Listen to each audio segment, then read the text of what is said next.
Hello everyone, this is EGWwrites, the author and creator and voice of Lady Eilean. This audiobook video is a companion piece to the novel Lady Eilean, which is available to read for free at wattpad.com.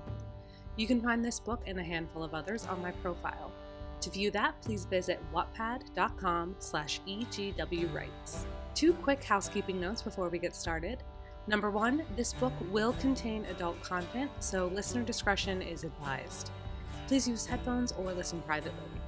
Number two, I live in New York City, and as much as possible, will try to edit around city sounds like sirens, car alarms, shouting, traffic, and etc. But sometimes there is no avoiding it. My apartment is a little too small for a recording booth. Thank you for your patience.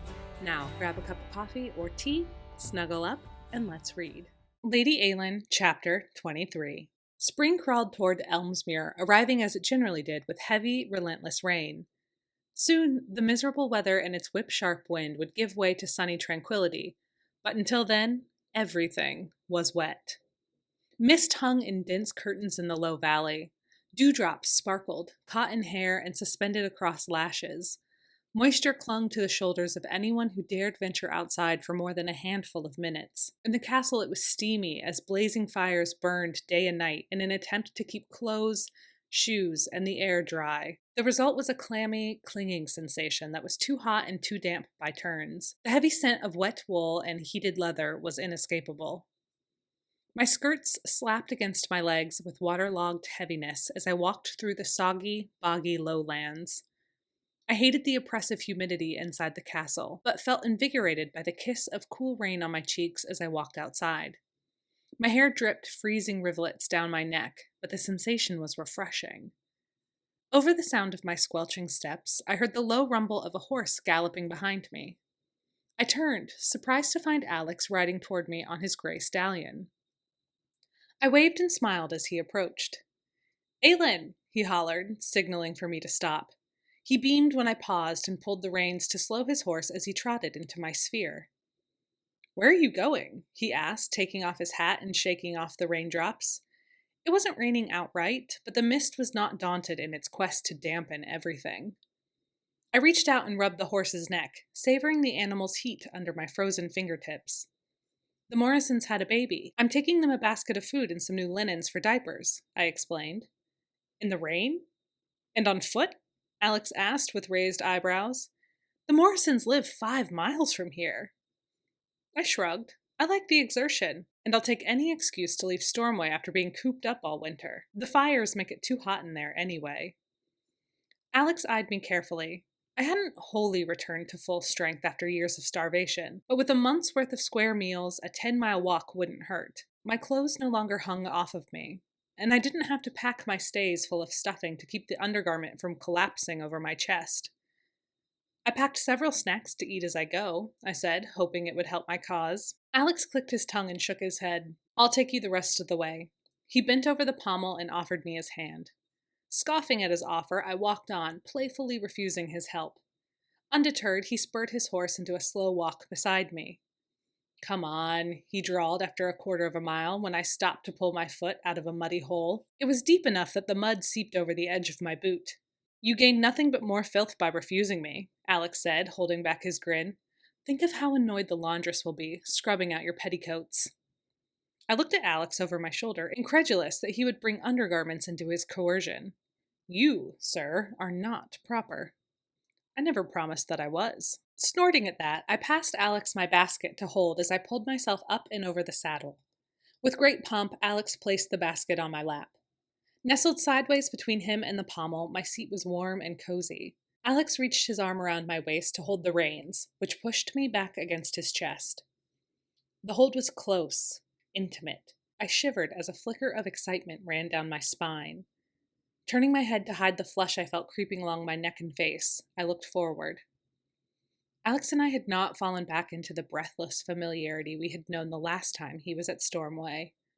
The murky, thrilling memories of our previous involvement felt as unreal as anything else that existed before the war. Since his arrival, while there had been soft smiles and hand-holding and lingering touches, it never escalated.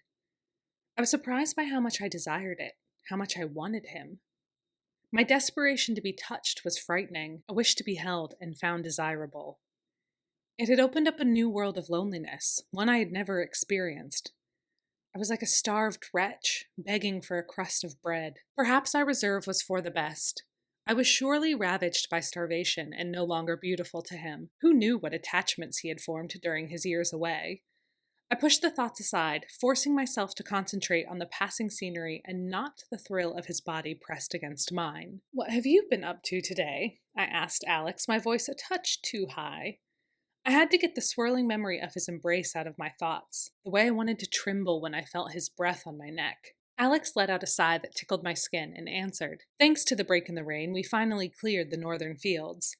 Now we just have to do the eastern ridge. Hopefully the rain holds off long enough for us to tackle that later this week." I was attending to seed inventory when Angus informed me that I was expected to be inspecting horses for purchase in town. No doubt the appointment will need to be rescheduled. Alex rested his chin in the crook of my neck, and I went rigid. I forced myself to loosen up enough to feel natural, if only to keep him there. "The village is in the opposite direction of the Morrisons' cottage," I pointed out. "Oh, I know." His voice was a smooth ripple, laughter dancing under his words. "It alarmed the men at the gate when you stalked off to the lowlands carrying a heavy load without a cart or a horse. I took pity on you, for whatever mad adventure you were embarking on, and rode your way. Now that I know it's just a basket of linen and food, I'm less inclined to feel like a rescuer, or indeed be helpful at all." "Are you going to push me off this horse?" I asked archly. Alex laughed into my hair. "Not yet." I grunted and rolled my eyes. "The only problem with your predicament, Alex, is that you invited me up here in the first place." All right, you can stay," he said, sighing in mock defeat. "And what have you been up to today?" "Nothing quite as strenuous as hunting down maidens in fields, that's for sure," I teased, elbowing him lightly in the ribs. "I spent most of the morning negotiating a land dispute between the Flaubert and O'Toole widows. They arrived mid-breakfast practically incandescent with fury."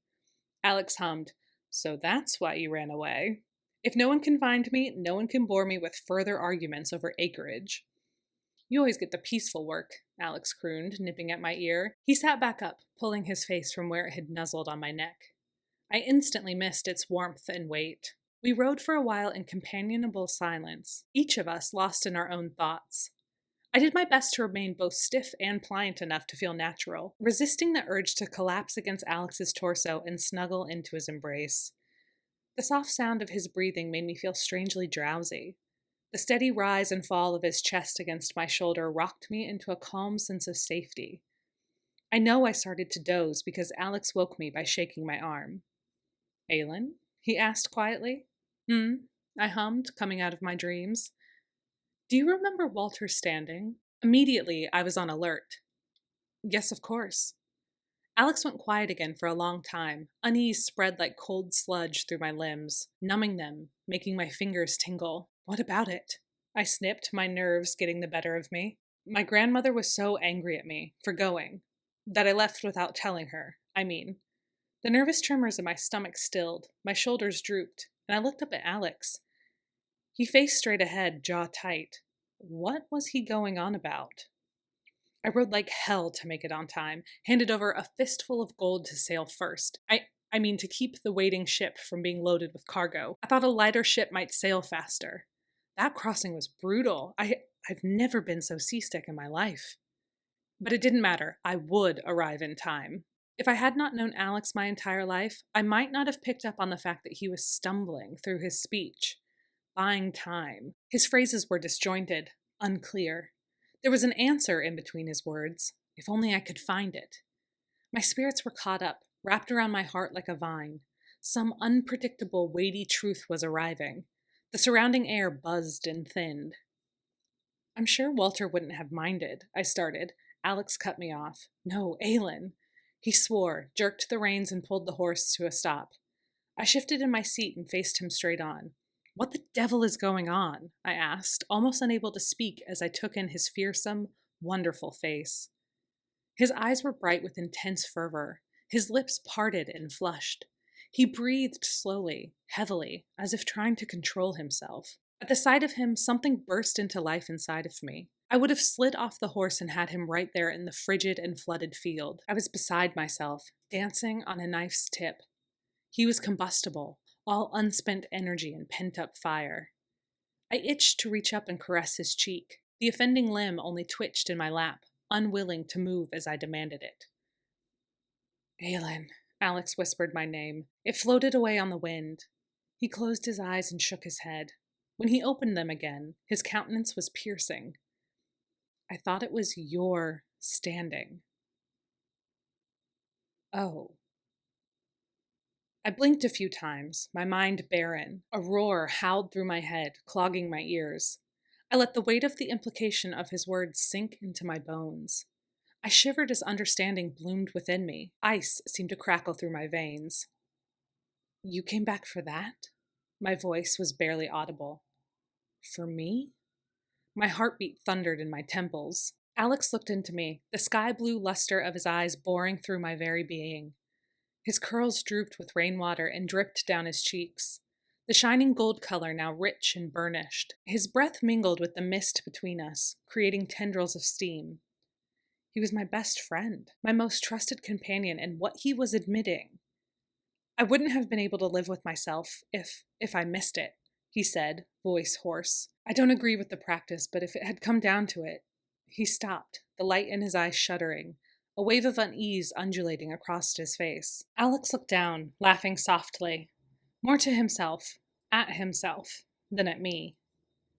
Anyway, who would have passed up the opportunity to watch you give some poor sod a black eye? He said, clearly deviating from what he had been on the verge of saying. I inhaled sharply and turned forward, taking a moment to rearrange the frayed edges of my soul. Whatever hopes had bloomed in my heart were shredded by the abrupt turn of his story. I cleared my throat and tried to clear my head. Perhaps his feelings, had he ever had them, had been short-lived, a product of a 16-year-old's folly. I tried my best to stop the flood of humiliation that stained my cheeks red and nursed a sense of painful rejection. Before I could push myself down from the saddle and continue toward the Morrisons on foot, Alex spoke again. You were so very different from how I remembered you. I walked into that great hall and it was clear you wouldn't have given anyone a black eye, even if they deserved it. What do you mean to imply with that? I asked frostily. Miss Eilean MacLeod was no longer a wild tumbleweed with scabbed knees and sunburnt cheeks.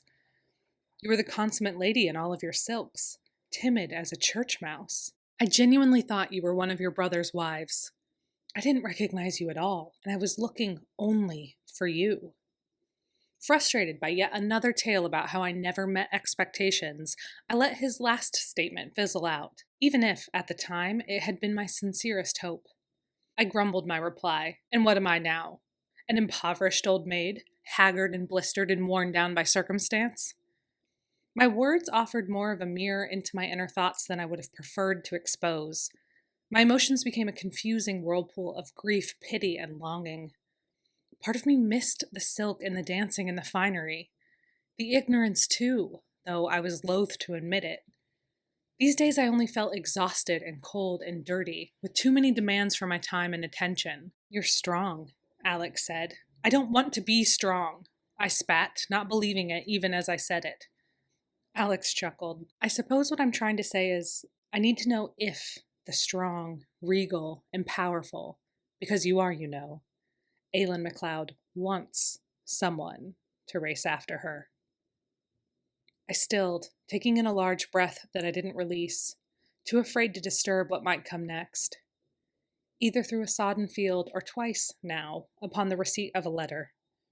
He placed his cheek beside mine, caressing the side of my face.